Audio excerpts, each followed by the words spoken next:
सबसे पहले हम आपको यह बताएंगे कि शराब घोटाले के मामले में मनीष सिसोदिया को जो बेल मिली है, क्या उसे उनकी बेगुनाही का सर्टिफिकेट मानना सही होगा?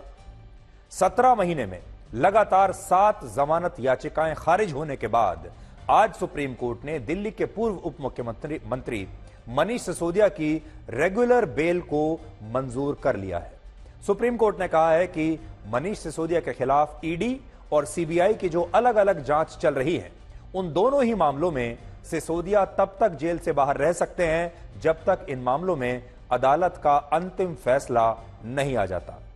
मनीष सिसोदिया की बेल को आम आदमी पार्टी उनकी बेगुनाही का सबसे बड़ा सर्टिफिकेट बता रही है और इसका कारण यह है कि दिल्ली में जिस शराब नीति को लेकर घोटाले के आरोप लगाए जाते हैं, वो शराब नीति उस समय बनी थी जब मनीष सिसोदिया दिल्ली के आबकारी मंत्री थे।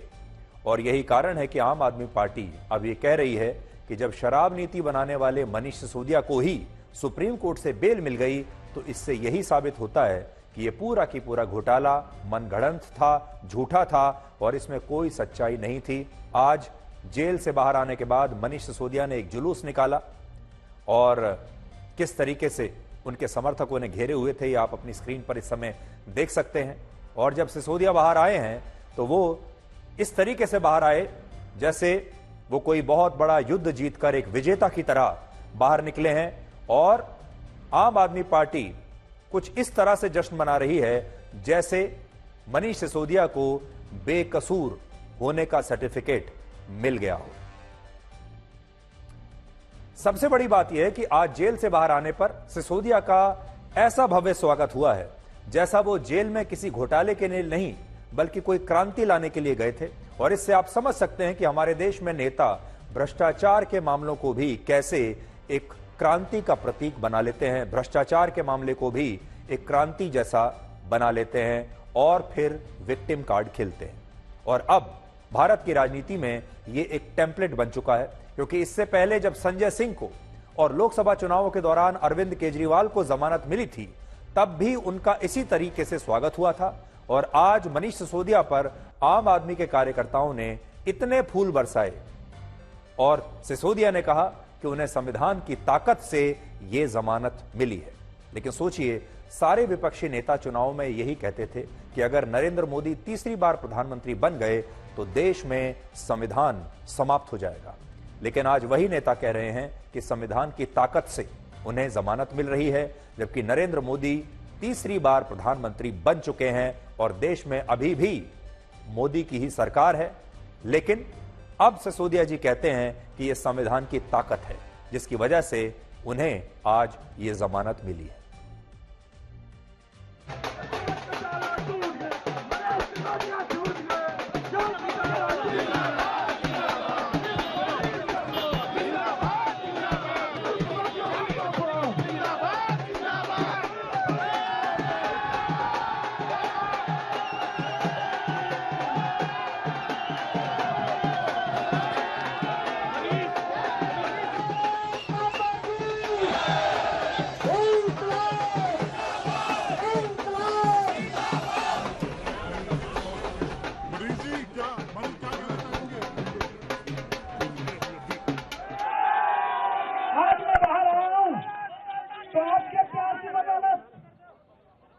आपके प्यार के साथ साथ भगवान के आशीर्वाद की बदौलत, सच्चाई की ताकत की बदौलत, तानाशाही भरे कानून बना बना के जब नेताओं को, विपक्ष के लोगों को जेल में डालेगी, तो इस देश का वो संविधान जो बाबा साहब ने बनाया था उनकी रक्षा करेगा। एक आम आदमी जो तानाशाही के खिलाफ बोलेगा, तानाशाही के खिलाफ बोलने वालों को अगर सरकार जबरदस्ती जेल में डालेगी तो संविधान बचाएगा, तो संविधान बचाएगा।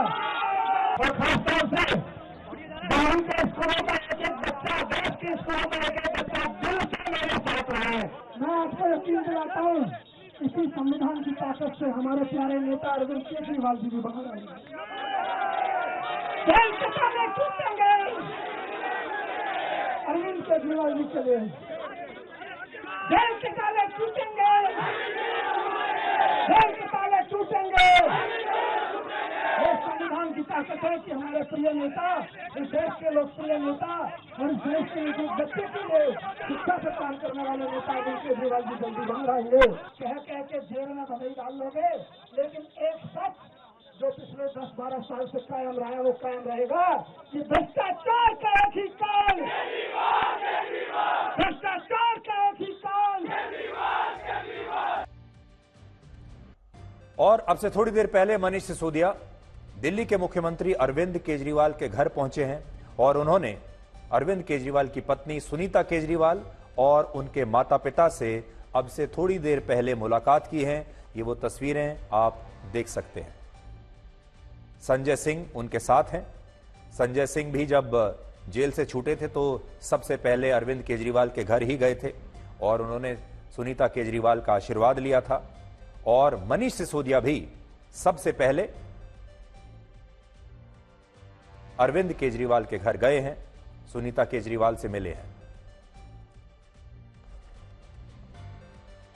और तस्वीरें आप देख सकते हैं कैसे उन्होंने अरविंद केजरीवाल के माता पिता से उनके पांव छूकर आशीर्वाद लिया है। अरविंद केजरीवाल की पत्नी सुनीता केजरीवाल से वो मिले हैं। और सबसे बड़ी बात यह है कि आम आदमी पार्टी के जो नेता हैं, जिस चीज के लिए उनकी तारीफ करनी पड़ेगी वो ये है कि उन पर भ्रष्टाचार के बहुत सारे आरोप लगे, उन्हें जेल में डाल दिया गया। बहुत सारे तरीकों से ये कोशिश हुई कि ये पार्टी टूट जाए, उनकी एकता टूट जाए। लेकिन जो तारीफ करने वाली बात है आम आदमी पार्टी की वो ये है कि उनकी एकता बरकरार रही। चाहे मनीष सिसोदिया 17 महीने तक जेल में रहे, अब अरविंद केजरीवाल जेल में है, संजय सिंह जेल में है, लेकिन इस पूरे घटनाक्रम के दौरान इन नेताओं के बीच में अब संजय सिंह बाहर आ गए हैं। संजय सिंह भी पहले जेल गए थे, अब बाहर हैं। लेकिन इस पूरे घटनाक्रम के दौरान इनमें आपस में कोई मतभेद नहीं हुआ, आपस में कोई गलतफहमी नहीं हुई। और आज भी ये सारे के सारे नेता एकदम एकजुट होकर एक दूसरे के परिवार के साथ खड़े हैं और लोगों को यही संदेश दे रहे हैं कि ये अब भी एकजुट हैं और अब भी उतने ही मजबूत हैं। बहुत सारे लोग ये दावा कर रहे हैं कि सुप्रीम कोर्ट ने शराब घोटाले को निराधार बताते हुए सिसोदिया की जमानत को मंजूर किया है, जबकि ये एक गलत खबर है।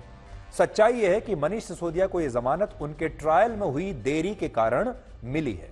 सुप्रीम कोर्ट ने जमानत क्यों दी? देखिए, अदालत ने कहा कि किसी को अनिश्चित काल के लिए जेल में रखना संविधान के अनुच्छेद 21 का उल्लंघन है और क्योंकि इस मामले के ट्रायल में बार बार देरी हो रही है, इसलिए इसके कारण मनीष सिसोदिया को कुछ और दिन जेल में रखना न्याय के सिद्धांत के खिलाफ होगा। इसका मतलब एक तो यह लगा लीजिए कि हमारा जो संविधान है वो बिल्कुल सुरक्षित है। आज भी हमारा देश संविधान के हिसाब से ही चल रहा है। आज भी नरेंद्र मोदी तीसरी बार प्रधानमंत्री बन चुके हैं, लेकिन संविधान में कोई बदलाव नहीं हुआ है, संविधान को नष्ट नहीं किया गया है, संविधान वैसा का वैसा ही है। और आज उसी संविधान की वजह से विपक्ष के नेता जेल से बाहर भी आ रहे हैं। दूसरी बात सुप्रीम कोर्ट ने कही कि जमानत नियम है और हिरासत अपवाद है, यानी ये सिसोदिया का कानूनी अधिकार है कि उन्हें जमानत मिले और इस कारण से मनीष सिसोदिया को जमानत देना न्यायोचित होगा। और अदालत ने यह भी कहा कि उसे ऐसा नहीं लगता कि मनीष सिसोदिया बेल पर बाहर आने के बाद देश छोड़कर भाग सकते हैं या वो इस मामले में सबूतों से अब छेड़छाड़ करेंगे। इसलिए अदालत ने उन्हें रेगुलर बेल दे दी और इसी के साथ उन पर कुछ शर्तें भी लगाई गई हैं। शर्तें क्या हैं? मनीष सिसोदिया को अपना पासपोर्ट अदालत में जमा कराना होगा, हफ्ते में 2 दिन पुलिस के सामने हाजिरी लगानी होगी और तीसरी शर्त यह कि वो सबूतों से छेड़छाड़ या गवाहों को प्रभावित करने की कोशिश नहीं करेंगे और अगर उन्होंने किया तो उनकी जमानत रद्द हो सकती है। हालांकि आज मनीष सिसोदिया से ज्यादा चर्चा आतिशी की हो रही है, जो दिल्ली की मौजूदा शिक्षा मंत्री हैं। सिसोदिया के जेल में जाने के बाद आतिशी को ही शिक्षा मंत्री बनाया गया था और इससे पहले मनीष सिसोदिया दिल्ली के सबसे शक्तिशाली मंत्री थे, उनके पास सबसे ज्यादा मंत्रालय थे। उनके जेल में जाने के बाद आतिशी सबसे शक्तिशाली मंत्री बन गई थी। आज आतिशी सुप्रीम कोर्ट के फैसले पर भाषण देते हुए फूट फूट कर रोने लगी और उन्होंने कहा कि आज शिक्षा क्रांति के जनक को जमानत मिल गई है। एक झूठे केस में फंसाकर जेल में रखा गया, आज का दिन भारत के इतिहास में, भारत की शिक्षा व्यवस्था के इतिहास में जाएगा कि उस शिक्षा क्रांति के जनक की आज बेल हुई, आज सच्चाई की जीत हुई, शिक्षा की जीत हुई, दिल्ली के बच्चों की जीत हुई। मनीष सिसोदिया को, जिनको एक झूठे केस में, जिनको एक झूठे केस में 17 महीने तक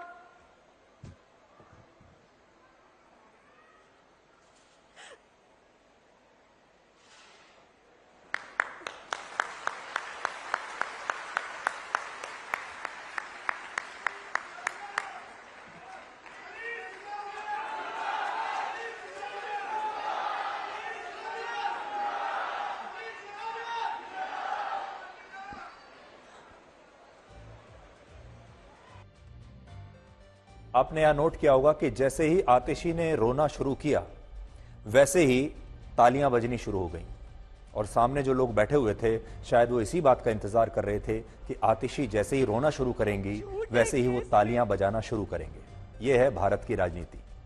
पिछले साल जब मनीष सिसोदिया को सीबीआई ने गिरफ्तार किया था तब अरविंद केजरीवाल ने उनकी जगह आतिशी को पहली बार अपनी सरकार में मंत्री बनाया था। लेकिन आज जब सिसोदिया जेल से बाहर आए हैं, अगर वो दोबारा से सरकार में मंत्री बनते हैं तो ऐसे में आतिशी से उनका मंत्री पद छिन भी सकता है, क्योंकि दिल्ली में 7 से ज्यादा मंत्री हो नहीं सकते। और इससे आप खुद अंदाजा लगा सकते हैं कि आतिशी की आंखों में ये आंसू खुशी के हैं या फिर दुख के हैं। इस फैसले पर अरविंद केजरीवाल की पत्नी सुनीता केजरीवाल ने कहा है कि भगवान के घर देर है लेकिन अंधेर नहीं, जबकि बीजेपी ने कहा है कि जमानत मिलने का अर्थ यह नहीं कि सिसोदिया अपराध मुक्त हो गए हैं। 17 महीने सीबीआई और ईडी ने दिल्ली के उप मुख्यमंत्री को जेल में रखा और धिक्कार है ऐसी एजेंसी पर जिसको आज तक एक सबूत नहीं मिला चवन्नी का। 17 महीने उस व्यक्ति को आपने जेल में रखा, हमें न्याय मिला है, लेकिन इस बात का अफसोस है कि देर से मिला है। जल्द ही अरविंद केजरीवाल जी दिल्ली के मुख्यमंत्री भी बाहर आएंगे। जिस पार्टी का जन्म हुआ था कि भ्रष्टाचार खत्म करेंगे, खत्म क्या किया, भ्रष्टाचार में लिप्त होकर जेल में है और बेल मिली है, क्लीन चिट थोड़ी भी मिली है और उसकी खुशी मना रहे हैं। तो कितना स्तर इस पार्टी का गिर गया है। हर क्रिमिनल को, जो कातिल भी है, कत्ल भी किया हो, जिसने रेप भी ये किया हो, कभी ना कभी बेल तो उसको भी मिलती है। ये जीत हार की बात कहाँ है भाई? ये देखो भाई, उनको कितने साल, कितना टाइम हो गया जेल के अंदर, आप उसे देखो। बेल तो हर चोर को, हर क्रिमिनल को बेल तो मिलती है। ये बात सही है कि ये जमानत मनीष सिसोदिया का कानूनी अधिकार है और किसी भी मामले में, चाहे मनीष सिसोदिया हो या भारत का कोई आम व्यक्ति हो, सभी को एक न एक दिन तो बेल मिलती ही है। ये कानून की एक प्रक्रिया है, किसी को भी हमेशा जेल में नहीं रखा जा सकता। और भारत में असल में 2 अदालतें चलती हैं। एक है कानून की अदालत जो संविधान के हिसाब से चलती है, कानून के हिसाब से चलती है, और दूसरी होती है जनता की अदालत। और कई बार ऐसा होता है कि इन दोनों अदालतों के फैसले में विरोधाभास होता है। अगर कानून की अदालत किसी नेता को दोषी करार दे भी देती है तो भी जनता की अदालत कई बार उन्हें बरी कर देती है। और जनता की अदालत अपना फैसला कैसे सुनाती है? वो अपना फैसला सुनाती है चुनाव में। इसलिए बहुत बड़ी बात यह है कि ये कानून की अदालत में आम आदमी पार्टी के नेताओं पर जो ये केस चल रहा है भ्रष्टाचार का, इसका तो जब नतीजा आएगा, फैसला आएगा, तब आएगा। लेकिन उससे पहले ही दिल्ली में अब से 5 महीने के बाद जनवरी 2025 में जनता की अदालत बैठने वाली है, जब 2025 में जनवरी के महीने में दिल्ली में विधानसभा के चुनाव होंगे। और उससे पहले मनीष सिसोदिया की रिहाई ने इस सवाल को लेकर एक नई बहस छेड़ दी है कि क्या केजरीवाल अब भी जेल से ही सरकार चलाएंगे या वो अपनी गैर मौजूदगी में मनीष सिसोदिया को दिल्ली का मुख्यमंत्री बना देंगे। लेकिन इस पूरे मामले पर जनता की अदालत क्या कहती है? क्या वो इन सारे नेताओं को भ्रष्टाचारी मानती है या नहीं? ये आपको अब से लगभग 5 महीने के बाद आपको पता चल जाएगा, जब दिल्ली में विधानसभा का चुनाव होगा, देखने वाली बात यह होगी कि आम आदमी पार्टी को पहले से ज्यादा सीट मिलती हैं, पहले के बराबर मिलती हैं, पहले से कम मिलती हैं, उनकी अगली बार भी दोबारा सरकार बनती है या नहीं। तब यह पता चलेगा कि दिल्ली की जनता इन नेताओं को असल में दोषी मानती भी है या नहीं। फरवरी 2023 में जब मनीष सिसोदिया की गिरफ्तारी हुई थी, उस समय सरकार के मुखिया अरविंद केजरीवाल थे, लेकिन सरकार चलाने की सारी ताकत असल में मनीष सिसोदिया के पास ही थी। और उस समय मनीष सिसोदिया के पास कुल 18 मंत्रालय थे और अरविंद केजरीवाल ने अपने पास कोई मंत्रालय ऐसा रखा नहीं हुआ था। इस हिसाब से ऐसा लगता है कि आज जब सिसोदिया जेल से बाहर आ गए हैं तो उन्हें सरकार चलाने की जिम्मेदारी फिर से मिल सकती है। हालांकि यह भी इतना आसान नहीं होगा। इस समय दिल्ली सरकार के कई प्रमुख मंत्रालय आतिशी और सौरभ भारद्वाज के पास हैं और अगर सिसोदिया फिर से मंत्री बनते हैं तो आतिशी और सौरभ भारद्वाज में से किसी एक को मंत्रिमंडल से बाहर जाना पड़ेगा। दूसरा, केजरीवाल के जेल जाने के बाद सुनीता केजरीवाल का भी पार्टी के अहम फैसलों में दखल बढ़ गया है और ऐसे में यह कहना कि सिसोदिया को सरकार में उनका पुराना रुतबा और पद और कद आसानी से मिल जाएगा, यह थोड़ा मुश्किल लगता है क्योंकि अब स्थितियां थोड़ी बदल गई हैं और मौजूदा हालात में इस बात की संभावना कम है कि अरविंद केजरीवाल सिसोदिया के लिए मुख्यमंत्री का पद छोड़ देंगे। उसका एक बड़ा कारण यह भी है कि केजरीवाल अभी जेल में हैं, वो मुख्यमंत्री बने हुए हैं, लेकिन अगर उन्होंने अपना पद छोड़ा तो एक तरीके से इससे यह संदेश जाएगा कि केजरीवाल ने मान लिया है कि वो दोषी हैं और उन्हें अब दिल्ली के मुख्यमंत्री की कुर्सी पर नहीं बैठना चाहिए। दूसरी बात, ये पद छोड़कर अरविंद केजरीवाल कमजोर दिखाई देंगे और वो ऐसा कभी नहीं करेंगे। तीसरी बात यह भी है, इससे यह भी ऐसा लगेगा जैसे अरविंद केजरीवाल इस बात को स्वीकार कर रहे हैं कि जेल में रहते हुए वो ठीक से सरकार नहीं चला पा रहे हैं, इसलिए उन्होंने मनीष सिसोदिया को मुख्यमंत्री बना दिया है। इसलिए ये बातें तो बहुत चल रही हैं कि ऐसा हो सकता है, लेकिन हमें ऐसा लगता है कि राजनीति के हिसाब से अरविंद केजरीवाल ऐसा करेंगे नहीं। अब एक बड़ा सवाल यह है कि 15 अगस्त को दिल्ली में मुख्यमंत्री अरविंद केजरीवाल की जगह झंडा कौन फहराएगा और इसके लिए केजरीवाल ने हाल ही में उपराज्यपाल को पत्र लिखा कि आतिशी उनके स्थान पर यह झंडा फहराएंगी। हालांकि केजरीवाल ने जब यह पत्र लिखा था तब मनीष सिसोदिया को जमानत नहीं मिली थी, लेकिन अब वो बाहर आ गए हैं। अब अगर सिसोदिया 15 अगस्त को तिरंगा फहराते हैं तो उन्हें इसके लिए पहले सरकार में मंत्री बनना आवश्यक होगा और अगर वो मंत्री बनते हैं तो इससे किसी एक बड़े मंत्री का पद छिन सकता है। अब आप 3 पॉइंट्स में समझिए कि जमानत का ब्लैक एंड व्हाइट विश्लेषण क्या है। पहली बात, जो लोग ऐसा सोच रहे थे कि शराब घोटाले की वजह से और आम आदमी पार्टी के बड़े बड़े नेताओं को जेल में डालने की वजह से आम आदमी पार्टी कमजोर हो जाएगी, खत्म हो जाएगी, इसका अस्तित्व समाप्त हो जाएगा, ऐसा कुछ नहीं हुआ। केजरीवाल जेल में है, मनीष सिसोदिया 17 महीने जेल होकर आ गए, संजय सिंह को भी जेल में डाल दिया गया, लेकिन केजरीवाल की पार्टी यानी आम आदमी पार्टी अभी भी जैसी थी वैसी ही है, ये ना खत्म हुई ना कमजोर हुई। दूसरा, शराब घोटाले में आम आदमी पार्टी के 3 बड़े नेताओं की गिरफ्तारी हुई, जिनमें संजय सिंह, सिसोदिया को रेगुलर बेल मिल चुकी है 2 को, और आज नहीं तो कल अरविंद केजरीवाल भी जेल से बाहर आ ही जाएंगे, ये निश्चित है। तो हमें उस दिन की स्थिति को देखना होगा जब ये सारे के सारे बड़े नेता जेल से बाहर होंगे। 3 में से 2 तो बाहर आ चुके हैं, केजरीवाल भी एक ना एक दिन बाहर जरूर आएंगे। तीसरा, इस बेल को आम आदमी पार्टी बेगुनाही का आधार बनाएगी, जनता के पास जाएगी और कहेगी कि देखिए केस झूठा है, लेकिन हकीकत यह है कि बेल एक कानूनी प्रक्रिया होती है और बेल मिलना किसी को भी तय है। चौथा, इससे यह भी साबित होता है कि हमारे देश में भ्रष्टाचार के आरोपों से आज भी नेताओं की राजनीति कभी खत्म नहीं होती, बल्कि ऐसे मामलों और जेल की सजा से उनके राजनीतिक जीवन में 4 चांद लग जाते हैं। हमारे देश में हमारी जो जनता है, वोटर्स जो हैं, वो भ्रष्टाचार का बुरा नहीं मानते, भ्रष्टाचार के आरोपों को बुरा नहीं मानते। और हमारे देश में बहुत बार ऐसा हुआ है जब नेताओं पर भ्रष्टाचार के आरोप लगे हैं, दोषी भी साबित हुए हैं, लेकिन उसके बाद भी उन्होंने चुनाव जीते हैं, उसके बाद भी वो दोबारा सत्ता में लौटे हैं और किसी भी नेता का भ्रष्टाचार की वजह से हमारे देश में करियर समाप्त नहीं हुआ है।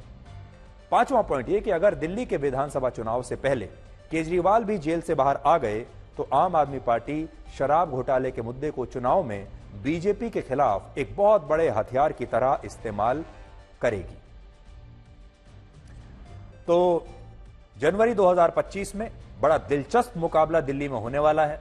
आपको भी वो मुकाबले का इंतजार करना चाहिए और फिर आपको यह पता चलेगा कि दिल्ली की जनता असल में क्या सोचती है। अब हम पेरिस ओलंपिक खेलों में भारत के प्रदर्शन का एक ब्लैक एंड व्हाइट विश्लेषण करेंगे और आपको बताएंगे कि क्या 145 करोड़ के देश भारत के लिए सिर्फ 5 ओलंपिक मेडल्स काफी हैं। हम खुश हो रहे हैं 5 ओलंपिक मेडल जीतकर, क्या यह भारत के लिए काफी हैं? आज भारत दुनिया का सबसे ज्यादा आबादी वाला देश है, जिसकी वैश्विक जनसंख्या में कुल हिस्सेदारी 18% है। ध्यान से मेरी बात सुनिएगा, दुनिया की आबादी में हमारा जो शेयर है वो 18% का है, हिस्सेदारी 18% की है। पूरी दुनिया के 18% लोग हमारे देश में रहते हैं, लेकिन इसके बावजूद ओलंपिक खेलों में मेडल जीतने के मामले में भारत की यही हिस्सेदारी सिर्फ 0.5% है।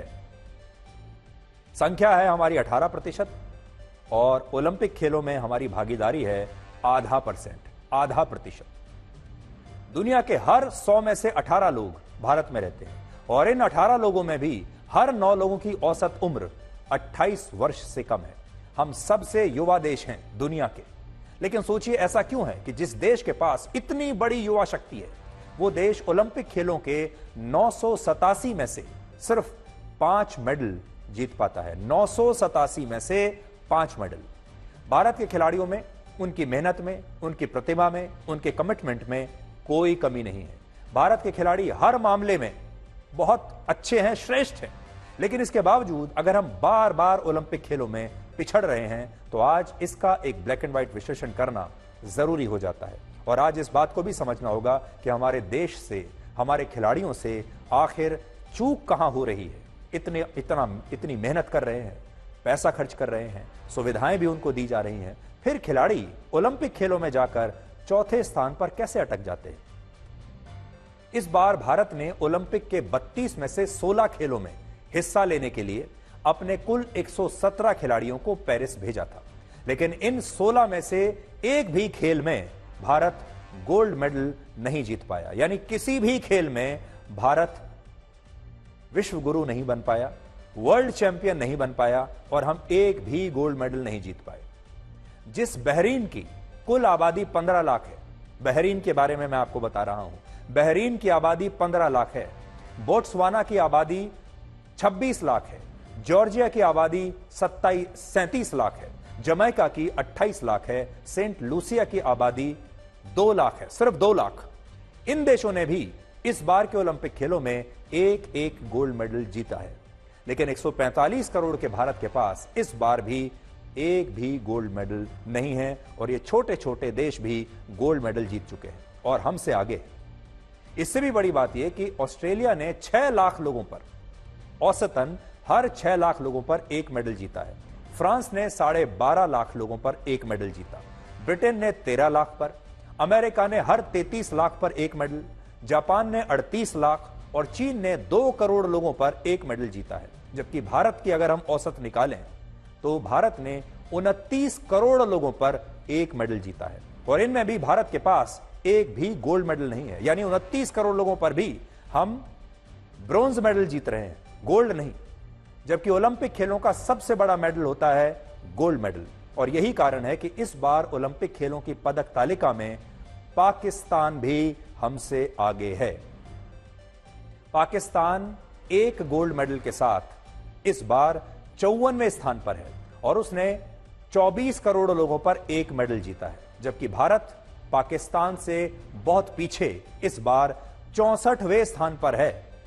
पाकिस्तान के साथ तुलना आपको की इसलिए कर रहे हैं ताकि आपको मामले की गंभीरता के बारे में थोड़ा सा पता चले। यानी पाकिस्तान भी हमसे आगे है। ओलंपिक खेलों में जो देश गोल्ड मेडल जीतता है उसके लिए इन खेलों में उसका राष्ट्रगान बजाया जाता है। राष्ट्रगान सिर्फ उन देशों का बजता है जो गोल्ड मेडल जीतते हैं। सिल्वर और ब्रॉन्ज मेडल जीतने वाले देशों का राष्ट्रगान नहीं बजता।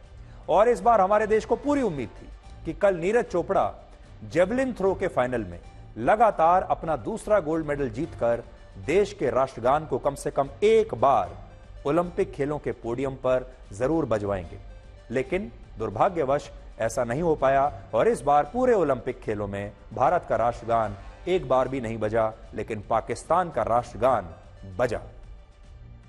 इस बार पाकिस्तान के एथलीट अरशद नदीम ने एक नया इतिहास रच दिया, लोगों को हैरान कर दिया और वो मेंस जेवलिन थ्रो का गोल्ड मेडल जीत गए, जबकि नीरज चोपड़ा ने इस बार सिल्वर मेडल जीता। पाकिस्तान ने ओलंपिक खेलों में 32 वर्षों के बाद अपना पहला मेडल जीता है और यह मेडल भी 2 नए वर्ल्ड रिकॉर्ड के साथ उसने जीता। 27 वर्ष के अरशद नदीम ने कल फाइनल में 92.97 मीटर का थ्रो फेंका, जो एक नया वर्ल्ड रिकॉर्ड है। लगभग आप समझ लीजिए कि 93 मीटर ही इसको कह सकते हैं आप। बहुत लंबा थ्रो था। इससे पहले ओलंपिक खेलों में वर्ष 2008 में नॉर्वे के खिलाड़ी ने 90.57 मीटर का थ्रो फेंककर गोल्ड मेडल जीता था, लेकिन अरशद नदीम ने तो इस रिकॉर्ड को भी तोड़ दिया और एक नया वर्ल्ड रिकॉर्ड ही बना दिया। यही नहीं, उन्होंने अपने आखिरी प्रयास में भी 91.79 मीटर का थ्रो फेंका, जो पिछले वर्ल्ड रिकॉर्ड से ज्यादा था। और फाइनल में उन्होंने लगातार 2 बार 90 मीटर के असंभव से आंकड़े को छुआ, जो किसी चमत्कार से कम नहीं है। असल में नीरज चोपड़ा की सारी उम्मीदें तभी समाप्त हो गई होंगी मानसिक तौर पर, जब नदीम ने 90 के आंकड़े को पार कर लिया, जब उन्होंने 92 मीटर का थ्रो फेंका। उसके बाद बड़े से बड़े खिलाड़ी का भी ऐसा लगता है कि उन्होंने मानसिक रूप से अपनी हार स्वीकार कर ली होगी, क्योंकि यह असंभव सी बात है। फाइनल में अरशद नदीम के अलावा कुल 11 और खिलाड़ी थे और इन सभी खिलाड़ियों के पास 6 मौके थे, लेकिन कोई भी खिलाड़ी 90 मीटर के आंकड़े को छू नहीं पाया, जबकि अरशद नदीम ने एक बार नहीं बल्कि 2 बार 90 मीटर को पार किया और गोल्ड मेडल जीतकर वो पाकिस्तान को ओलंपिक खेलों की पद तालिका में भारत से काफी आगे ले गए। अरशद नदीम के बाद नीरज चोपड़ा ने कोशिश तो बहुत की और उन्होंने 89.45 मीटर का थ्रो फेंका और वो सिल्वर मेडल जीतकर दूसरे नंबर पर रहे। वो भी 90 के आंकड़े को छू नहीं पाए, बहुत करीब पहुंच गए थे लेकिन छू नहीं पाए, जबकि पिछले ओलंपिक खेलों में नीरज ने गोल्ड मेडल जीता था। इससे भी बड़ी बात यह है कि वर्ष 2016 में साउथ एशियन गेम्स से लेकर वर्ष 2023 की वर्ल्ड एथलेटिक चैंपियनशिप्स तक नीरज चोपड़ा और अरशद नदीम के बीच कुल 9 बार सीधा मुकाबला हुआ और इन सभी मुकाबलों में हर बार नीरज चोपड़ा अरशद नदीम से हर बार आगे रहे। लेकिन जिस दिन सबसे बड़ा मौका था, जिस दिन सबसे बड़ा मुकाबला था, जिस दिन सबसे बड़ा मैच था, पूरी दुनिया देख रही थी, उस दिन वो अरशद नदीम को बीट नहीं कर पाए। पिछले ओलंपिक खेलों में जब नीरज चोपड़ा ने गोल्ड मेडल जीता, तब अरशद नदीम ब्रॉन्ज मेडल भी नहीं जीत पाए थे और 5वें नंबर पर रहे थे। लेकिन इस बार यह कहानी पूरी तरह पलट गई और अरशद नदीम ने पूरी दुनिया को हैरान कर दिया। अरशद नदीम पाकिस्तान के वो एथलीट हैं जिन्हें उन्हीं के देश ने बार बार नीचे खींचा है, पीछे खींचा है। उन्हें यह कहा गया कि वो गोल्ड मेडल का सपना देखना छोड़ दें और कोई छोटी मोटी नौकरी करके अपने गांव में ही रहें और जेवलिन थ्रो के खेल से दूर रहें। लेकिन वही अरशद नदीम सारी परिस्थितियों को हराकर ओलंपिक खेल में सोने की तरह ऐसे चमके कि आज पूरी दुनिया उन्हीं के बारे में बात कर रही है। इसलिए आज आपको अरशद नदीम से बहुत कुछ सीखना चाहिए। हमारे देश के जो युवा हैं खास तौर पर, उन्हें अरशद नदीम से आज प्रेरणा लेनी चाहिए। अब जो मैं आपको तस्वीरें दिखाऊंगा, ये तस्वीरें उस समय की हैं जब गोल्ड मेडल जीतने के बाद अरशद नदीम की आंखों में संघर्ष का पूरा सैलाब दिख रहा था। और आप सोचिए, जिस खिलाड़ी के पास इस साल जेवलिन स्टिक खरीदने के भी पैसे नहीं थे, वो खिलाड़ी अगर ओलंपिक गोल्ड मेडल जीत जाए तो ये उसके लिए कितना बड़ा चमत्कार होगा। ये आंसू उसी चमत्कार के लिए है। एक बड़ी खास बात इस बार देखने को मिल रही है। आपने देखा होगा और आप थोड़ा कल्पना कीजिए कि अगर क्रिकेट के वर्ल्ड कप फाइनल में भारत की टीम पाकिस्तान से हार गई होती या इससे पहले जब हारी है, तो हमारे देश में हंगामा मच जाता है। अगर कल्पना कीजिए कि क्रिकेट के वर्ल्ड कप फाइनल में पाकिस्तान ने भारत को हरा दिया होता, तो अब तक भारत में हंगामा मच गया होता। लोगों ने अपने टीवी सेट्स तोड़ दिए होते, पूरा देश निराशा में डूब गया होता या फिर पूरा देश क्रोध में जल रहा होता, क्योंकि हम ये स्वीकार नहीं कर सकते। या हॉकी में भी अगर हम फाइनल में पाकिस्तान से हार जाते तो पूरा देश इस समय क्रोधित होता। निराशा में डूब चुका होता। लेकिन इस बार हम पाकिस्तान से तो हारे जेवलिन थ्रो के फाइनल में, लेकिन इस बार कोई शत्रुता नहीं है, कोई कड़वाहट नहीं है, बल्कि इस बार भाईचारे की बात हो रही है। इस बार मीठी मीठी बातें हो रही हैं। अरशद नदीम के संघर्षों की कहानी ऐसी है कि बहुत सारे लोगों को तो यह भी विश्वास नहीं हो रहा कि वो ओलंपिक खेलों का गोल्ड मेडल जीत भी सकते हैं। आप अरशद नदीम का ये घर देखिए जो अब मैं आपको दिखाऊंगा, जो पाकिस्तान के पंजाब प्रांत के एक छोटे से गांव में है। ये अरशद नदीम का घर है और इस घर में आपको गरीबी के अलावा कुछ नजर नहीं आएगा। लेकिन अरशद नदीम इसी घर से निकलकर पेरिस पहुंचे और उन्होंने वो कर दिखाया जिसकी कल्पना उनके अपने देश ने भी कभी नहीं की थी। कैसी जगह पर वो प्रैक्टिस करते हैं, उनके पास क्या साधन है, क्या सुविधाएं हैं, कैसा इंफ्रास्ट्रक्चर है, आप जरा इन तस्वीरों में देखिए। आप देख पा रहे हैं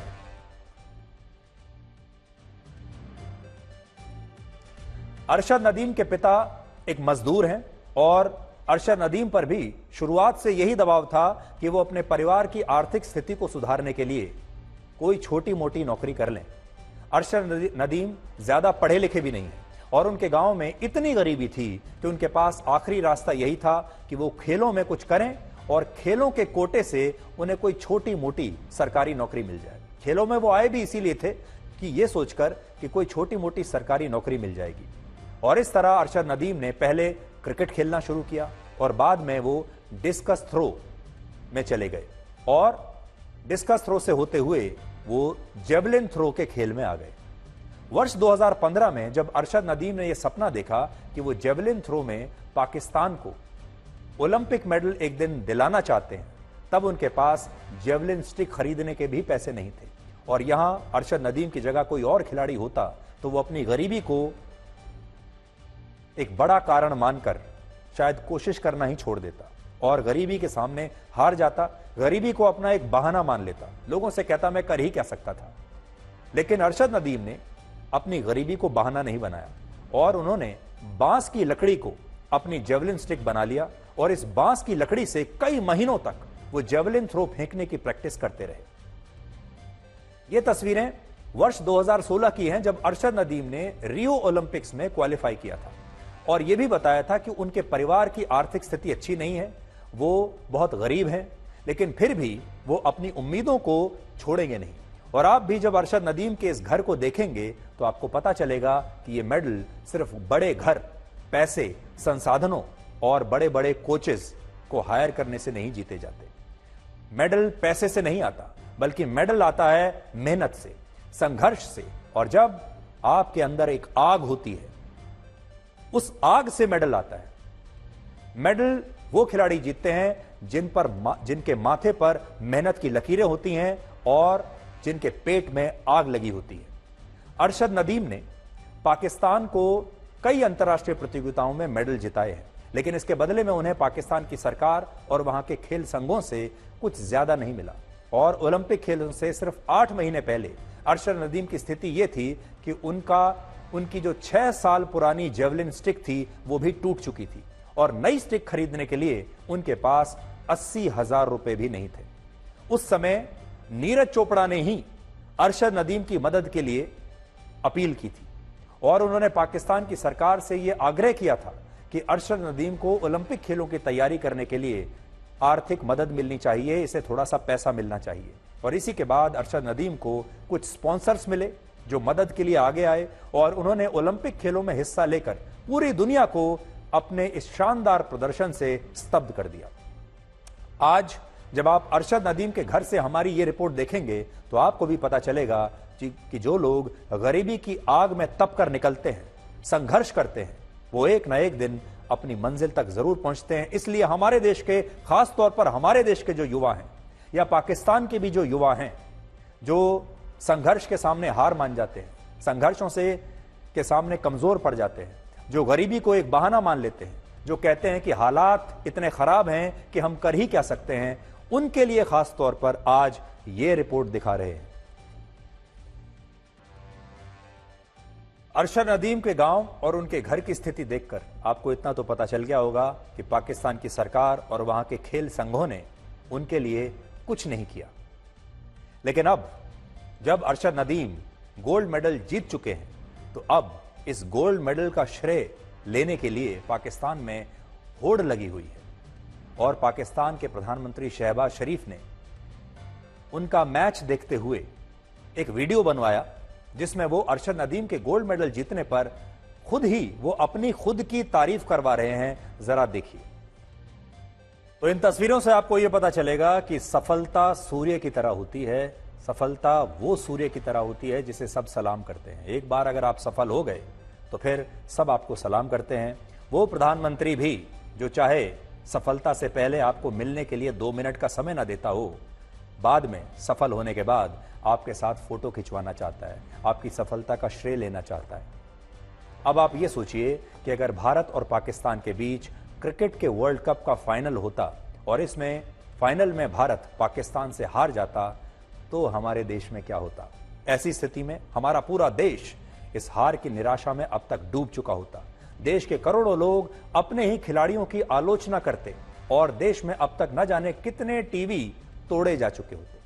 लेकिन कल जब ओलंपिक खेलों में भारत पाकिस्तान से हारा जेवलिन थ्रो के फाइनल में, तो हमारे देश के लोगों ने इसका बिल्कुल बुरा नहीं माना। और इससे यह पता चलता है कि भारत और पाकिस्तान के बीच जो नफरत और कड़वाहट क्रिकेट के मैदान में है, हॉकी के खेल के मैदान में दिखती है, वो नफरत दूसरे खेलों में नहीं दिखाई देती। और ये एकदम एक नई तरह की शुरुआत है जो इस बार हमें देखने को मिल रही है। इस बार हम पाकिस्तान को गालियां नहीं दे रहे, इस बार हम पाकिस्तान से निराश नहीं हैं, बल्कि हमारे लोग भी पाकिस्तान को बधाई दे रहे हैं। नीरज चोपड़ा की मां कह रही है कि नदीम भी हमारा ही बेटा है, नदीम की मां कह रही है कि नीरज भी मेरा ही बेटा है। और यह बात मैं क्यों कह रहा हूं, क्योंकि हमारे देश में क्रिकेट और हॉकी के खेल में पाकिस्तान से हारने पर हिंसक प्रदर्शन हो चुके हैं। आप याद कीजिए, आज मैं आपको तस्वीर दिखाता हूं वर्ष 1982 की। 1982 के एशियन गेम्स में जो कि दिल्ली में हुए थे, जब भारत की हॉकी टीम दिल्ली में पाकिस्तान से हार गई थी, दिल्ली के नेशनल स्टेडियम में, तब स्टेडियम में जबरदस्त हंगामा हुआ था। लेकिन सोचने की बात यह है कि क्रिकेट और हॉकी में भारत के जो लोग पाकिस्तान से अपने मुकाबले को जीवन और मृत्यु के बराबर मानते हैं, जीने और मरने का प्रश्न मान लेते हैं, ये कहते हैं कि भारत वर्ल्ड कप हार जाए लेकिन पाकिस्तान से जीत जाए, उस भारत के लोग कल ओलंपिक खेलों में पाकिस्तान से हारने पर वैसी प्रतिक्रिया नहीं दे रहे थे जैसी कि पहले होती थी। और अब भारत के लोगों का खून नहीं उबल रहा है। और यहां बात सिर्फ भारत की नहीं है। आज एक तरफ जहां भारत के लोग अरशद नदीम को गोल्ड मेडल जीतने पर बधाई दे रहे हैं, दूसरी तरफ पाकिस्तान के लोग भी नीरज चोपड़ा की तारीफ कर रहे हैं।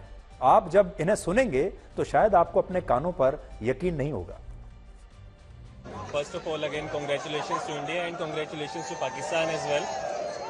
उन्होंने अच्छा खेला, वी हैव टू एक्सेप्ट। उन्होंने 2 बार 90 क्रॉस किया जो हम नहीं कर पाए। बहुत खुशी है, बहुत खुशी। बड़ा मजा आया देख के। I mean, Nadeem played really well, but Neeraj did great, you know. Like yeah, he did we are his. very proud of him. Actually, he won gold before, and now it's a silver. We are very, very proud of him. Yeah, it was an amazing event, and especially the Nadeem, what Nadeem did, it was absolute out of the world. And the head-to-head fight with the Neeraj Chopra, amazing, amazing.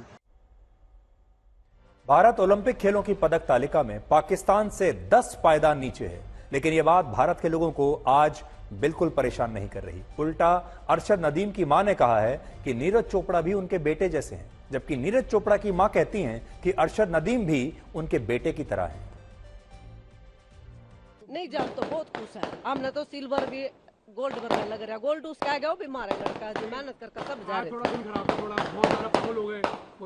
कोई बात नहीं जी, उन्हें जीत लिया, वो बीमार है ताकत था, उन्हें जीत लिया, वो बीमार है ताकत था। हम तो बहुत खुश हैं। बच्चे मेहनत करके जा रहे थे, सभी के बच्चे ऐसे जैसे मारे। तो मां होती है, चाहे भारत के खिलाड़ी की हो या पाकिस्तान के खिलाड़ी की हो। भारत ने इस बार ओलंपिक खेलों में 117 खिलाड़ी भेजे थे और पाकिस्तान ने सिर्फ 7 खिलाड़ी भेजे थे। इसके अलावा भारत ने अपने इन 117 खिलाड़ियों पर 470 करोड़ रुपए खर्च किए थे उनकी तैयारी पर, जबकि पाकिस्तान के खेल मंत्रालय का पूरा बजट ही सिर्फ 57 करोड़ रुपए है। जब भारत सरकार ने अपने हर ओलंपिक खिलाड़ी पर औसतन 4 करोड़ रुपए खर्च किए, तब पाकिस्तान ने अपने 7 खिलाड़ियों को ओलंपिक खेलों की तैयारी कराने के लिए 3 करोड़ रुपए भी खर्च नहीं किए, उन्हें 3 करोड़ भी नहीं दिए। इससे भी बड़ी बात यह कि पाकिस्तान में गोल्ड मेडल जीतने पर खिलाड़ियों को 5 से 10 लाख रुपए ही मिलते हैं, जबकि भारत में 75 लाख रुपए मिलते हैं, और अगर आप पूरा कैलकुलेशन करेंगे तो करोड़ों रुपए मिलते हैं। हालांकि अब पाकिस्तान की सिंध सरकार ने कहा है कि वो अरशद नदीम को 10 करोड़ रुपए का इनाम देगी। एक बड़ा सवाल यह भी है कि जिस भारत को सोने की चिड़िया कहा जाता था, आज वो सिर्फ ब्रॉन्ज मेडल जीतकर खुश क्यों है, और हमारे देश के खिलाड़ी सिर्फ तीसरे नंबर पर आने का प्रयास ही क्यों करते हैं, और चौथे नंबर के साथ उन्हें इतना प्यार क्यों है। इस बार 6 मुकाबले ऐसे थे जिनमें भारत के खिलाड़ी गोल्ड मेडल जीत सकते थे, 4 मुकाबले ऐसे थे जिनमें भारत सिल्वर मेडल जीत सकता था, और 6 मुकाबले ऐसे थे जिनमें भारत ब्रॉन्ज मेडल जीत सकता था।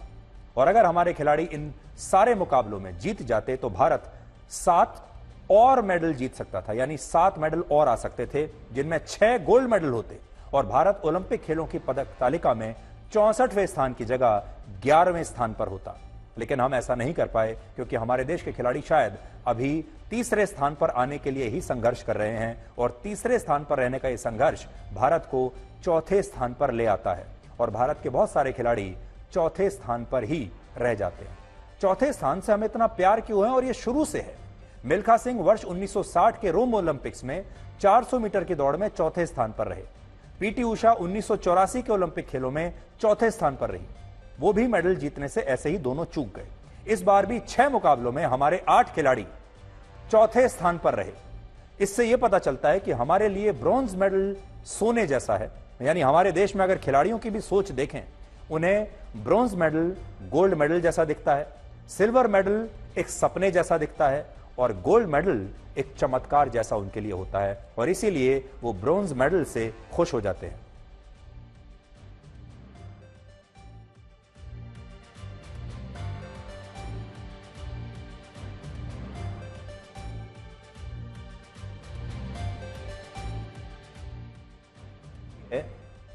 कि हमारे देश में हमारी सरकारें खिलाड़ियों पर बहुत पैसा खर्च कर रही हैं।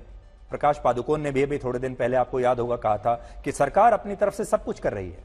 सरकार ट्रेनिंग का पैसा दे रही है, सरकार विदेशी कोच दे रही है, संसाधन दे रही है, इंफ्रास्ट्रक्चर दे रही है, स्पोर्ट्स कॉम्प्लेक्स में, स्टेडियम्स में आपको प्रैक्टिस करने के लिए आपको जगह दी जाती है, आपको विदेश भेजा जाता है, विदेशी कोच आपको ट्रेनिंग दे रहे हैं। किसी भी प्रकार की कोई समस्या नहीं है किसी भी खिलाड़ी के सामने। तो फिर क्या खिलाड़ियों का यह फर्ज नहीं बनता कि वो इसे गंभीरता से लें?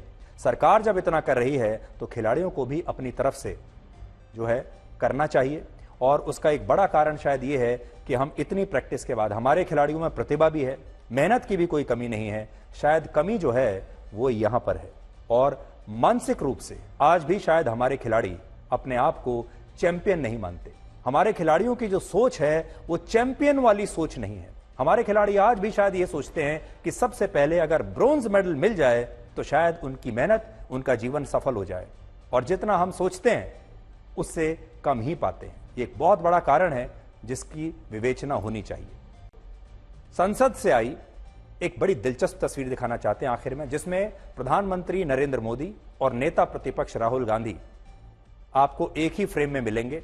और ये जो बैठक है ये चाय पर बैठक हुई है, और इसमें केंद्रीय मंत्रियों के अलावा विपक्षी दलों के नेता भी हैं। और इस बैठक में प्रधानमंत्री मोदी और राहुल गांधी ने एक दूसरे का अभिवादन भी किया। और यह बैठक जो हो रही थी ये संसद सत्र के समापन के बाद हुई, जिसमें सरकार का पक्ष और विपक्ष के नेता एक साथ बैठे हैं और चाय पी रहे हैं।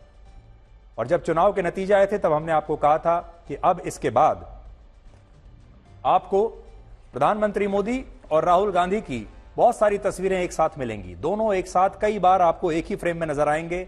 और यह अंतर है इस बार की गठबंधन सरकार का, इस बार जो नतीजे आए हैं उसका। और जब देश में मजबूत विपक्ष हो जाता है तब ऐसी तस्वीरें आपको देखने को मिलती हैं। इसलिए यह भारत की राजनीति में एक नया मोड़ है, भारत की राजनीति में एक नई तस्वीर है, जिसमें राहुल गांधी और प्रधानमंत्री मोदी एक फ्रेम में आपको दिख रहे हैं चाय पीते हुए। जीवन में नोट इकट्ठा ना करें क्योंकि ये बदल जाते हैं, बल्कि दोस्त इकट्ठा करें क्योंकि ये पुराने होकर भी चल जाते हैं।